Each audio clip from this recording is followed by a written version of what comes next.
ইসিকে অদৃশ্য শক্তির প্রভাব মুক্ত হয়ে শাপলা প্রতীক সহ নিবন্ধন দেওয়ার দাবি জানিয়েছে জাতীয় নাগরিক পার্টি এনসিপি।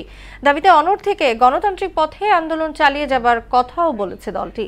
বিকেলে প্রধান নির্বাচন কমিশনার এএম নাসির উদ্দিনের সঙ্গে বৈঠক শেষে দলের মুখ্য সমন্বয়ক নাসির উদ্দিন পাটোয়ারি এই কথা বলেন। এমআর আসাদের রিপোর্ট। দলের নিবন্ধন ও প্রবাসী ভোটার সহ ৩টি ইস্যু নিয়ে বৃহস্পতিবার বিকেলে নির্বাচন ভবনে সিইসির সঙ্গে সাক্ষাৎ করে এনসিপির ৩ সদস্যের প্রতিনিধি দল। ২ ঘণ্টা বৈঠকের পর দলটির মুখ্য সমন্বয়ক নাসির উদ্দিন পাটোয়ারি জানান, আলোচনা ইতিবাচক হয়েছে। প্রতীক ইস্যুতে নিজেদের অনড় অবস্থান জানিয়েছেন তারা অন্য কোনো কিছু প্রভাব বা শক্তি তাদের উপর বিরাজ করছে, অথবা প্রতীক প্রশ্নকে রেখে অন্য কোনো নির্বাচন কেন্দ্রিক তারা নতুন কোনো ষড়যন্ত্র করছে। আমরা মনে করি যে এই মাসের মধ্যেই এটা জাতির সামনে স্পষ্ট হবে। নির্বাচন কমিশনের সামনে দুইটি পদ্ধতি, দুইটি রাস্তা আছে।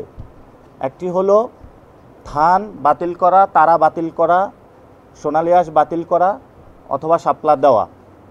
তো আমরা আশা করি যে আমাদের যারা ভ্রাতৃপ্রতিম অন্যান্য রাজনৈতিক সংগঠন রয়েছে, আমরা তাদের সাথে এই বিষয়ে ঐক্যবদ্ধ যে কারোটাই বাতিল না হোক।